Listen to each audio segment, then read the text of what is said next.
Hello, hello, hello. Here we go again. Amazing, exciting weekend coming up. And I have a guest here, and we do a preview, pre-discussion, a lot of questions for Pjero today in this GES 2022, the third Global Empowerment Summit, bringing together change makers and empowering them to change to digital and to bring a better world in place. So, Pjero, how are you today? How have you been? I'm really well, thanks, Andrea. I'm really excited, firstly, to be here, and I just want to straight away just commend you for doing what you do year on year. We met 2 years ago, and everything that you do is it's phenomenal, and you never stop. So I'm really like you're the representative of a leader. When we're going to talk leadership 101. I see your face there. So thank you very much for having me. Well, thank you for coming on board, and also thank you for all the speakers who are volunteering, because as you know, all the speakers are coming to volunteer, and they are just giving so that we can empower people, and we give knowledge, we give support, we give mentorship, and it's something that the leaders can give to be role models and to be someone who people can look up to or just get a little bit of inspiration. So that's the goal here. So Pjero, tell us a little bit about yourself before we are getting into your topic. Okay, a wee little bit about me. My father's Croatian, my mother's Filipino. That makes me fruit salad, and it makes my sister pasta salad. Ever since I was young, I've always been like outlandish, and I've been wild, and I throw my hands around like I'm, mixing up, pasta and so forth. But I'm just basically passionate about leadership. I'm passionate about what I do. I'm a passionate father of 3 boys, and a little bit about me. I started working when I was 14 and 9 months at McDonald's, so it set the best foundation for me. And ever since then, I have, conquered different spaces of my own leadership style, and obviously learning from others across, 25 years of leadership roles across a multitude of industries. And that's from HR, finance, retail, automobiles, personal development and growth. Now I'm a counseling psychology practitioner. So fitness and health is such a huge priority for me. And I actually just finished my courses with Dr. Daniel Amen. So I'm a brain health professional coach and trainer. So it's just another little thing that I like to tie in. It's just there's so many things there, but that's just a little snapshot about me. Yeah, I think it's we are very similar in that we are just like sponges when it's about knowledge and listening to people and getting all the information and seeing the big picture, not the small one, and all the different parts of life and self growth and helping other people. I think that's something that brought us together. And I also know that you are doing also something very special, which not so many people do. You are also prioritizing your family, which is wonderful. I mean, I just salute you for that, because not so many people are able to say no. Yeah, it's very challenging, and for us in the last 2 months, we've lost 3 family members in the last 2 months. So it's been different for us, and obviously myself, being that senior, son in the family, and especially for all our aunties and uncles, there's been a different role that I've had to play, which has been. It's been really fulfilling in a different sense, as far as, I guess you could say, life itself is what you make it. And life for some people is, the business of how do we run our life type thing. And the role that I've had to play now is a lot different than before, stepping up, being more of a father figure for some of my other cousins and younger cousins. So it's been a lot, and family is very important to me. And I've got 3 boys myself. So I talk about it in a way of integration. Sometimes I have Zooms with people, and there's, especially with COVID, or if the daycares are closed, or if one of them's sick, like they're at home running around with me. So I love the idea of like being able to integrate all things. And I want to ask you also, before you really go deep in leadership, what is the thing that helps you to manage all this? Because everyone is asking me about time management. How can I do it? How do I have all this time to do things like that? So how do you do it? What are your secret tips for people to manage life a little bit better? That's a really good question, Andrea. And the first thing, when you started asking about time management, there's one thing that we don't take into consideration enough, and that is time is actually irrelevant. It's moving forward regardless of what you actually do or what you try and accomplish. It's already moving forward. So I like to design routines and systems. So for me, when I say routine, and I take this information purely, I knew how to do it a long time ago, but I never really gave it such essence. But listening to Dr. Jordan B. Peterson, who's someone I look up to, he talks about schedule the perfect day. And I never really understood that because I used to schedule work, friends, exercise. And then I started to realize the importance of what he meant. So when someone asked me about time management, and especially when they say life balance, for me, how I educate, life balance is so down here because there's no such thing as work-life balance, because work is 8 hours and then you've got life, which usually lasts for 2 hours to 3 hours at home, and then you've got sleep. So people say, how do I balance this? And for myself, it's three simple words. You've got commitment, alignment, and mindset. So you've got to wrap your head around the mindset side. Basically, create a routine that you want to live and stick to. Schedule what you want to do. So if you want to have a nap in the middle of the day, if you want to go and read a book, then schedule it in. However, the biggest kickback, and I can hear everybody thinking this already, the biggest kickback is like, but I just can't schedule like reading a book. Or what if the plans got turned upside down? Or what if I actually don't want to schedule anything? The answer is always leave gaps in your schedule that you just write, do whatever I want. Like, I think that we overlook time management sometimes. And there's a big difference between scrolling and wasting time on your phone versus going for a walk and listening to music, or meditating, or sitting in your favorite chair out in the sun and relaxing, or even if it's a rainy day, just standing at the window and admiring like the sounds and the smell. So people overthink time management. I would love to see your schedule, how it looks like. But yes, I totally understand you. And I have this space here just behind me, normally as the morning space. So I take my coffee, I sit there, I take my book or my journal, and I'm doing some notes and starting the day, because it gives me some kind of calmness. And then I come to the other side of the room, that I dance a little bit. And after that, I'm starting the day. Oh, So wow. there's my schedule. I literally just got back. I took my uncle to Canberra this morning, which is an hour away. So I had to drive there. He had to do his checkup. Then we had to drive back. I literally just dropped him off. I walked in the door 5 minutes ago. After this, I've got to pick up my son at 3:00. After that, we're going to spend a little bit of time together at the park. And then I've got to take him to church. At 5:00, we can sit down, have dinner, play and enjoy ourselves. And then the next one is at 8:00. So everything is scheduled. Love it. And I'm learning. I'm still learning. I have to say, I'm never perfect, because just as you say, I'm always like, okay, let's do this. Let's read it. And then I go, okay, 8:30 this to do. And then 9:30, let's do something else. Well, this is interesting. And this is purely for the audience, right? Nothing ever goes to plan, right? So you've always, this is not to say have a backup plan. I don't believe in plan Bs. What I believe in is a really focused plan A, as in you've got one thing or another thing. So yesterday, even Andrea and I, we rescheduled this to today. And I said, yep, lock it in tomorrow, 4:00. But then when I actually sat down and looked at my schedule, I'm like, I've got something at 4:00. Can we please move it? And so like it never goes to plan, but there's never a plan B. It's always just like, we'll try this time. So it's all about taking action, and you're always going to get consequences. Yeah, I think also the one thing that I can also add is not to feel guilty, because it's just life. I mean, it's a very, don't put any other weight on your shoulder. If it's not happening, then it's not happening. Next day it will happen. Nothing happens, Very right? much. It's not. So thank you so much, Pjero, for sharing this about time management. Andreas is looking here. It's always about flexibility. Yeah. There's a good saying. The most flexible person in the room has the most control. So that's very good, Andrea. So I like that. I can still do the split. So that says I can do that. You're in control. Yeah. You have the control. Simple. All right. I hope I can do it in 120 US.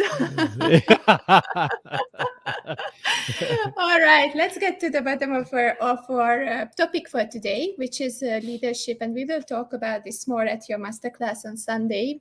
But the future of leadership, it's changing, it's evolving like everything else.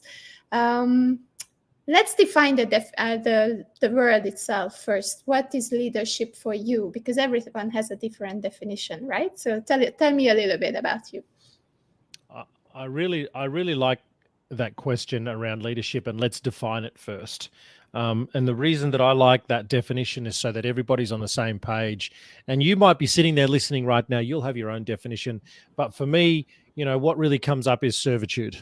I think that service from a leadership perspective is my definition. It's really about being able to serve. And what I mean even by the next down the ladder after serve is what comes with service, and then we start to stem into things like listening, and then we start to stem into things like delegating, then we start to stem into things like consistency. Like all of these words fit under serving, right? Because you're not only serving yourself, you're serving others, you're serving the clock, you're serving money, like you're offering servitude outwardly, right?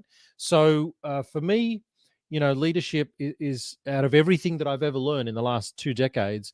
What I've gleaned over is really service sums up leadership for me. When was the first time you felt like a leader in your life?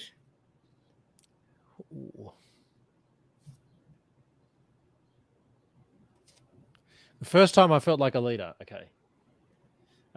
In year 12, the year 2000, I was lucky enough to be the House representative for our school, which was Lords. And I remember, sorry, not Lords, year 12,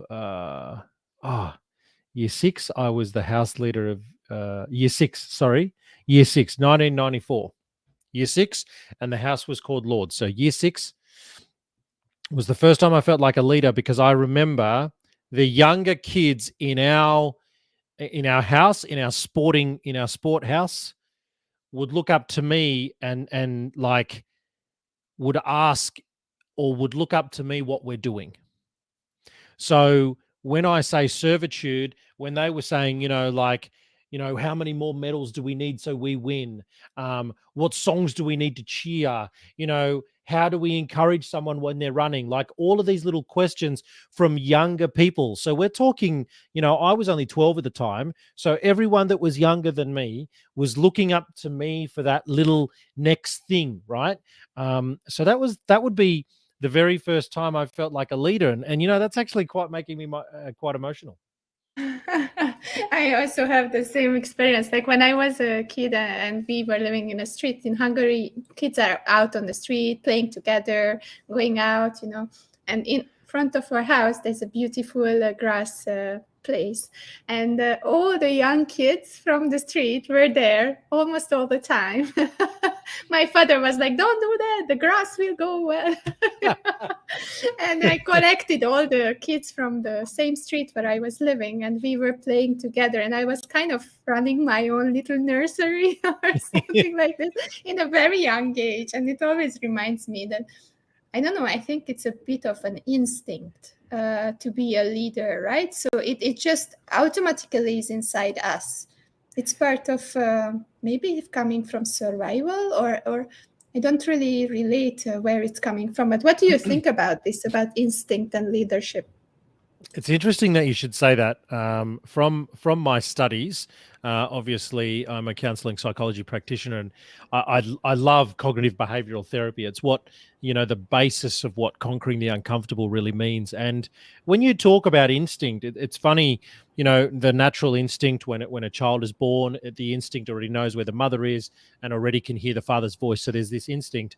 And what's interesting about what you said is when you see a group of children, even if you're young, when you see a group of children and you're the oldest, you naturally take charge. There's this thing around instinct. I like the way that you tied the two together. Instinct and leadership go together, because when you see a group, or when you see people down, or when you see something not feeling right. And there's always someone, and it doesn't have to always be the same person. There's always someone that will feel, better on the day, or they'll feel stronger on the day, and they'll be the one to step up into that leadership position and say, like, come on, we can, come with me. And exactly what you mentioned about the kids on the grass. It's just such a beautiful story, actually. Yeah, it's childhood stories, right? It's always beautiful to remember them.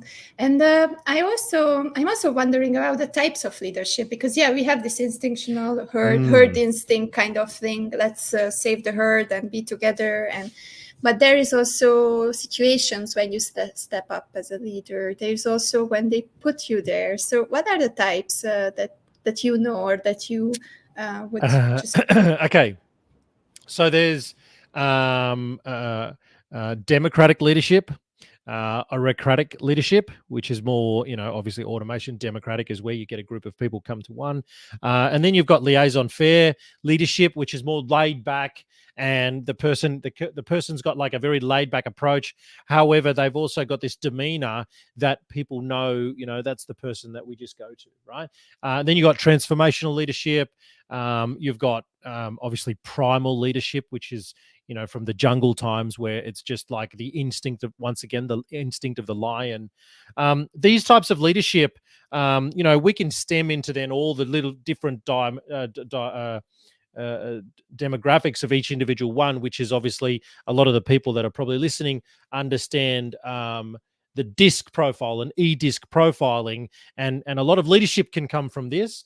However, I want to, as we stem into more on things on Sunday, I really want people to be aware that business leaders can give quite good advice that is actually quite impractical to a practitioner.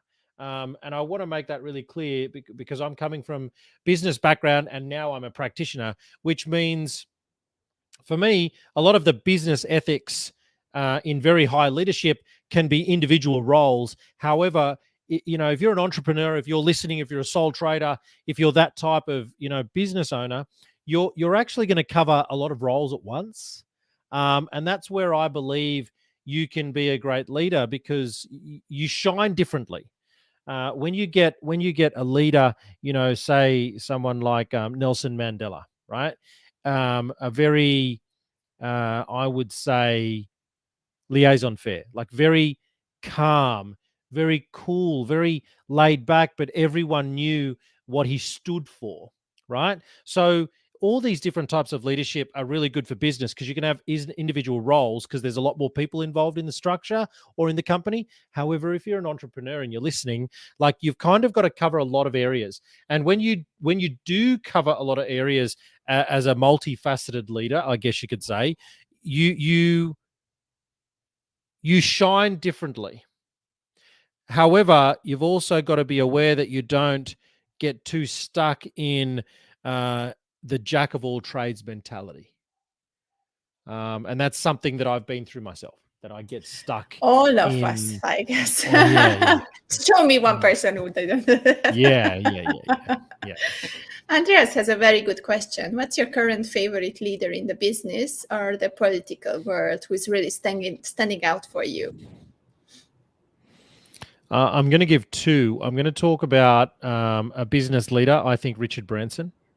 And then when this is interesting. I started talking about politics yesterday more in depth, obviously because of the midterms over in America, and wanting to understand it more. So this year I turned 40. The big 40 for me. Me too. Yeah, so did Andrea. Our birthdays are like a couple of weeks apart. So I really wanted to understand more political stuff lately. So I've been delving into it. Who would be a political leader for me?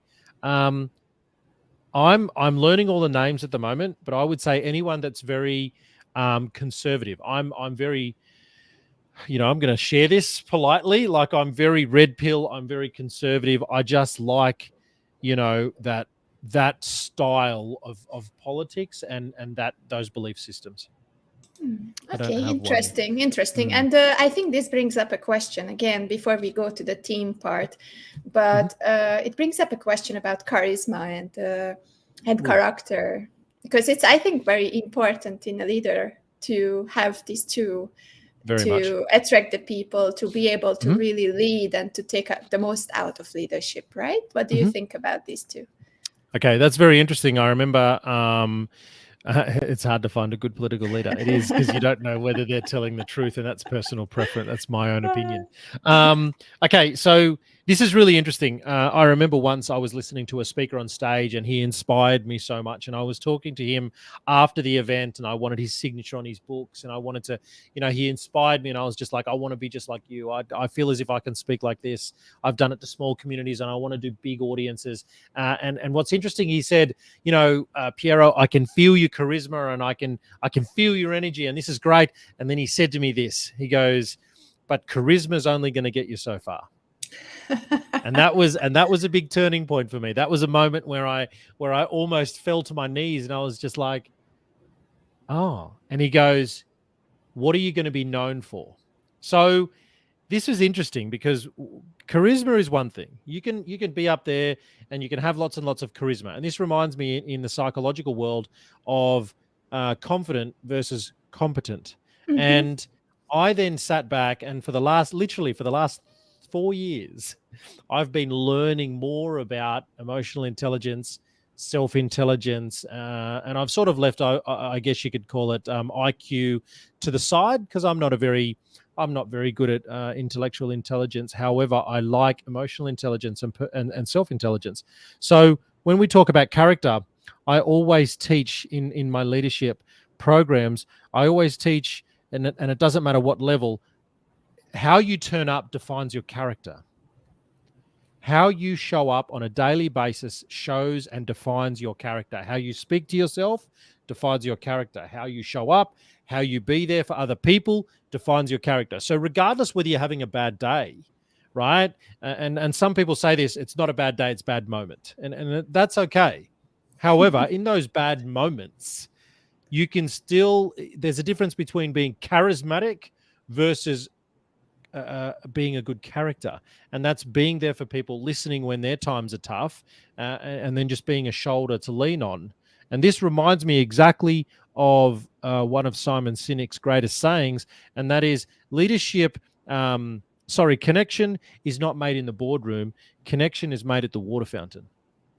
So you can be confident in leadership, you can be confident in the boardroom, you can be confident out on stages, but your character shows up when you're by yourself, and a child or someone younger that looks up to you comes over and says, I really like what you said to me. And the way that you treat that person in that moment is what defines character. And that all comes from inside. So that's how I would define the two and how they relate in leadership.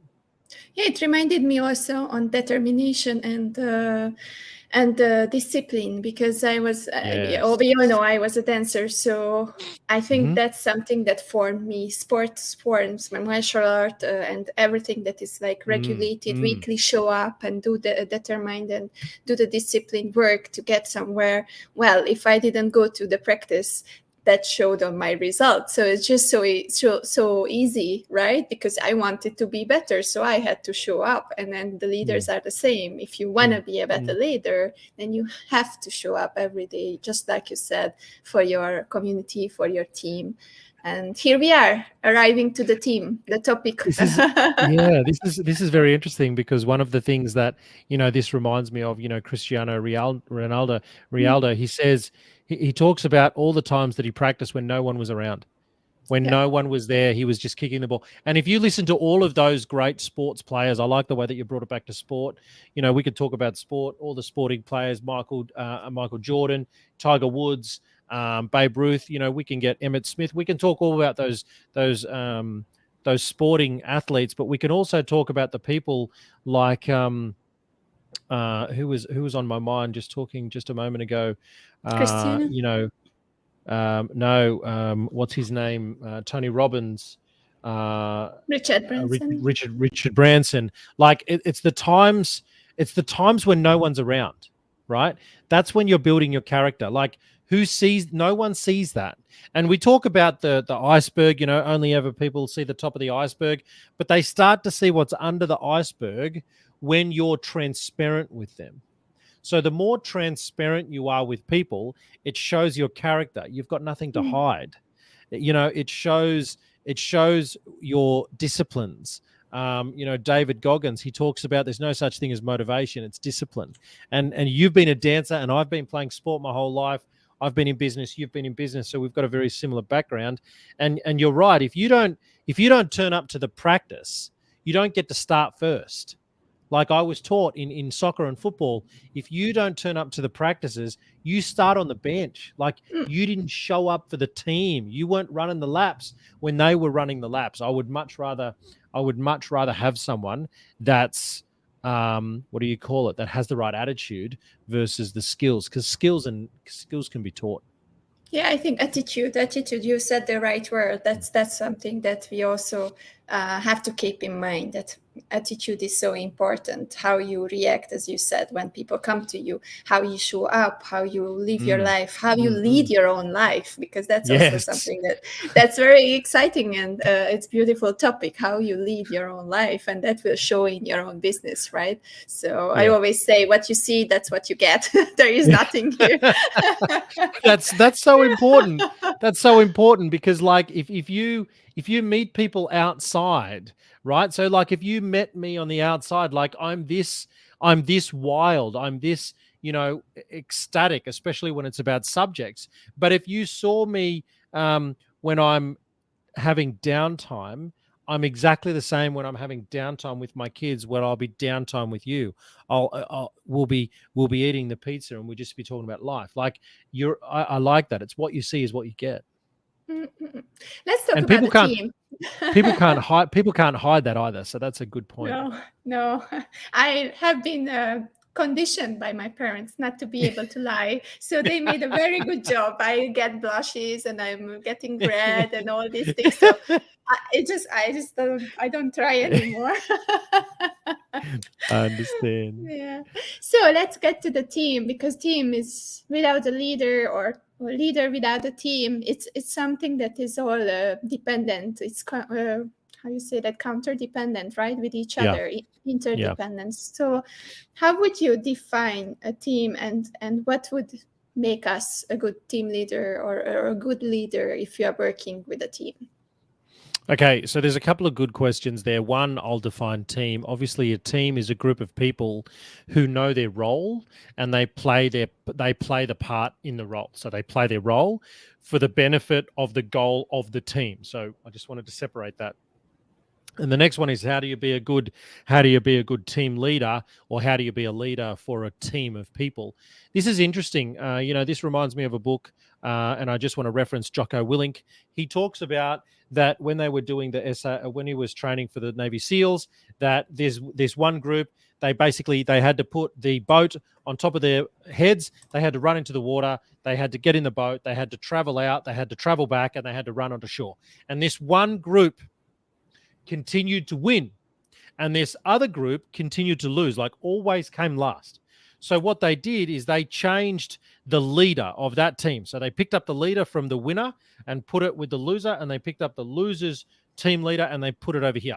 And what was interesting, he said, and this is his whole hey Jag, his whole idea was that leaders always must take responsibility regardless. Because what happened was the losing team won even after just one race, and the people that were coming last, or the people that were coming first, when they changed the team leader over, they came second last or something, right? They didn't come exactly last.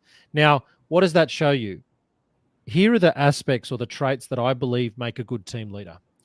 Someone that can listen to the team to hear where individuals' obstacles are.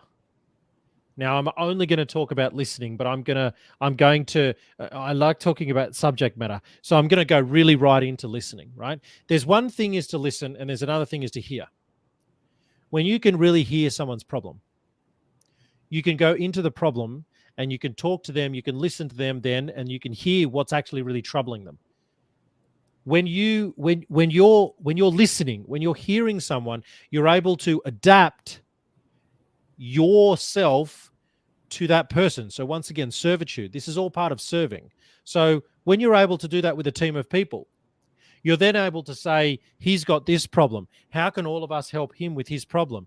She's got this problem. How can all of us help her with her problem? All of a sudden, it becomes such, even though there's one leader, it becomes still a team thing. The leader doesn't just stand at the front and say, my turn, my turn, my turn, my turn. You fix this, we do this. The leader, the team leader, a good team leader will turn around and say, how can we all help this one team member? So that's where I'll stop, because I don't want to give away too much, because I know that Sunday is going to be a good conversation. But yeah, let them shine, right? Yeah. Shine. This is so important. This is so important about team leadership, is that one individual can impact a whole lot of people, especially if they know that they've got to humble themselves and sit in that level of humility to go, what idea have you got? What idea do you have? Let's put them all together and let's just choose some ideas together. I love it. I have one question here before we go to the last question about spirituality, but I have a little bit of question here.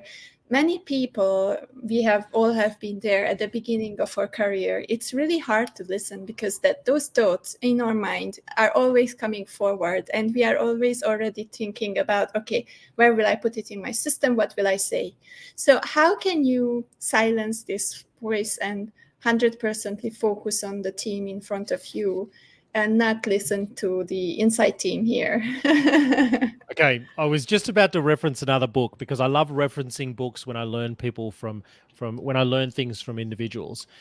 This time I'm gonna speak purely from experience. When I was working for a retail store, Telstra, which is a telecommunications store, I already knew that I understood and I loved talking about the technology of mobile phones. So this is back in 2000, when mobile phones were starting to get big.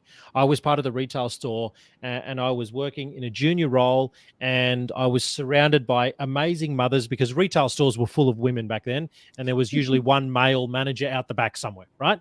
That was how it was back in early 2000s, early 90s. So I listened to my manager at the time, who was a woman. So everyone was women, and I was the only young, fresh out of school boy, and I was just eager to learn. And what I recognized straight away early in my career was this: even though I was learning all the information and I was learning all the technology, what I started to recognize is that the people that were asking me the questions, I knew the answers to, and I just wanted to butt in and say, do this, do this, do this. And what I learned very quickly was that I had to recognize, I had to become aware of the costs versus the payoffs. In other words, if I kept telling people what to do, or if I kept interrupting their learning process, I was actually hindering their growth. So how you can silence your inner voice, and I call it the imposter syndrome, how you can master your imposter syndrome during these moments is you don't know everything. You know what you know based on your experience, and you're one person in the world. So therefore, everyone else, even in a team environment, has got something to add, regardless of your years of experience. And this is even, I'm even chewing on my own words, regardless of how many businesses I've been in and how many different industries, someone who has also held leadership roles, I love listening to, because I'm always going to learn something new all the time. Somebody always knows something. Everyone, I'm just trying to remember the person. Someone is always superior to us in some way. What's his name? Emerson. He said that. Emerson, Ralph Waldo Emerson said, everyone is superior to us in some way. I love this point. It's really, really amazing. Thank you so much, Pjero, for sharing your insights. And we will know more again. The masterclass is on Sunday. We are starting early morning with you. And I'm so excited to have this 2 hours class with you. People, if you are listening to us, you can still sign up. We have a coupon code here below, and you can sponsor our speakers and jump in a little bit to help us to keep up the summit if you would like to. And the last question is about spirituality. In the last years, a lot of people turn to spirituality, especially because of the situations that we are in.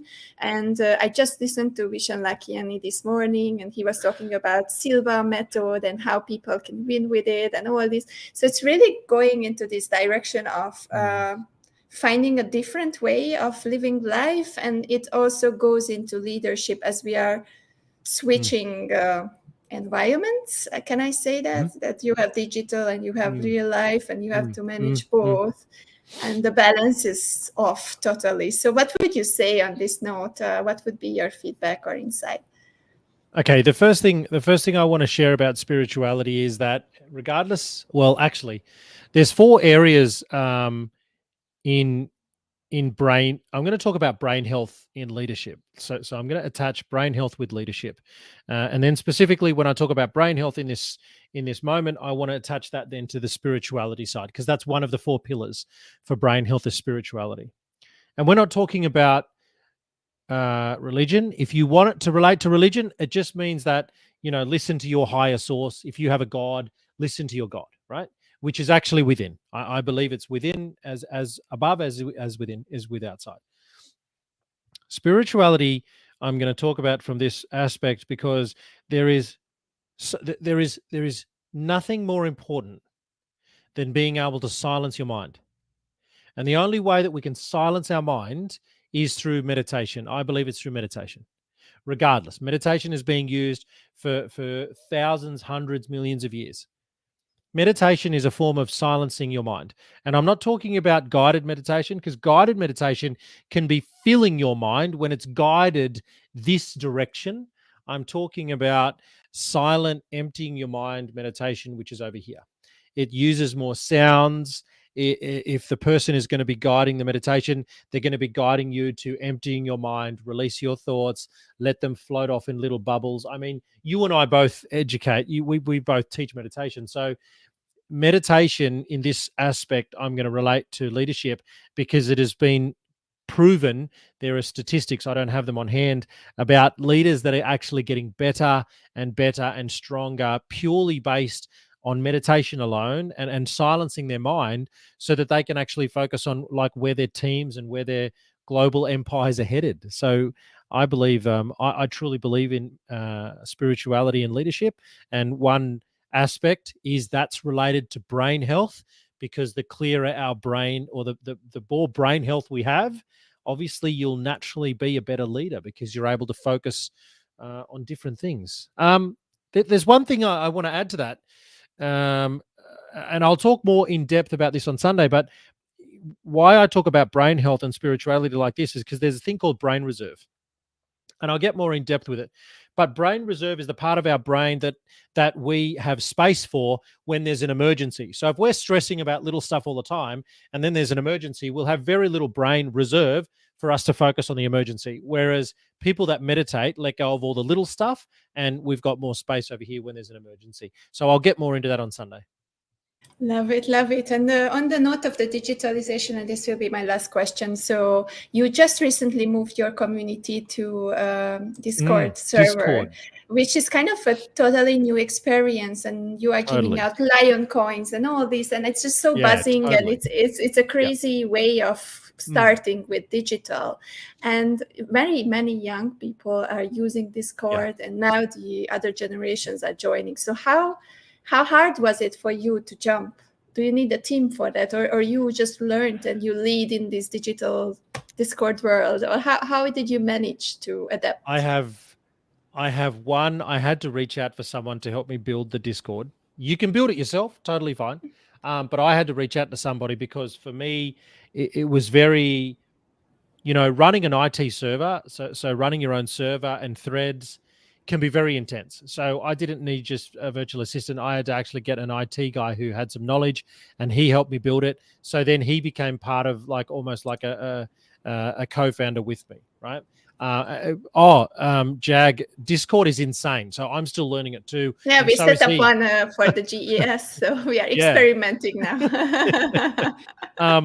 So the intensity of moving over to Discord, it's like you've got social media, and everyone knows how to post on social media. It's actually quite easy. You can post the same way in Discord. However, it's different to get engagement, because what you've got to do is social media is like spraying spaghetti on a wall. And I want to thank Felix for this, because Felix really helped me he's a understand master of Discord. this. Yeah, exactly. He's a master of this. Felix So style, reach out to him. yeah, Felix, reach out to Felix. So Discord is you've already got the meal on your plate, and you're now, if it's spaghetti, you're twirling the spaghetti and you're actually spoon feeding the people directly. So you're not throwing spaghetti at a wall anymore. They're actually in your community, and everything that you say, you do, you post, you are spoon feeding your audience, because now they're in. They're in your community, which means they get all your information firsthand. How you show up is even more important, because if you miss someone's post, or if you don't reply to a thread, it's not, they don't see it as like you didn't reply. They just see it as like, this is where your community is. Are you answering your community? So it's big. It was a big shift. So spiritually, for me, it was a big shift to try and mend social media with my virtual assistant team, as well as just focusing on Discord to grow that. Love it that you are trying new things, and we will learn about this more on Sunday. On Sunday, yep. Yes, on Sunday. I have to say, I'm always looking up at you, and I'm always learning so much from you. Our Impact Hub community, just missing you. They are so loving you. What time are they on? What time again? It's 8 p.m. on Mondays, 8 p.m. So it's so that's bit 11. late for you. Yes, it's that's late 11. for you. It's 11. But anyway, it's just I just wanted to say hi from them, because they all miss you. Thank you. They wanted to say hi to you. And I have to say that I love that you are so giving to other communities, and we got to know each other also through a community led by Edward Zia. So I want to shout out to Ed too, to connecting us back in the times. So thank you so much, Pjero. I think it was a great morning together. For you, it's afternoon, so I let you go and do your day and follow your time schedule. Thank you so much, Andrea. We see you again. I'll see you on Sunday. Thanks, everyone. Thanks for your time. See you. Bye-bye, Pjero. Thank you so much. Bye, guys. Bye-bye.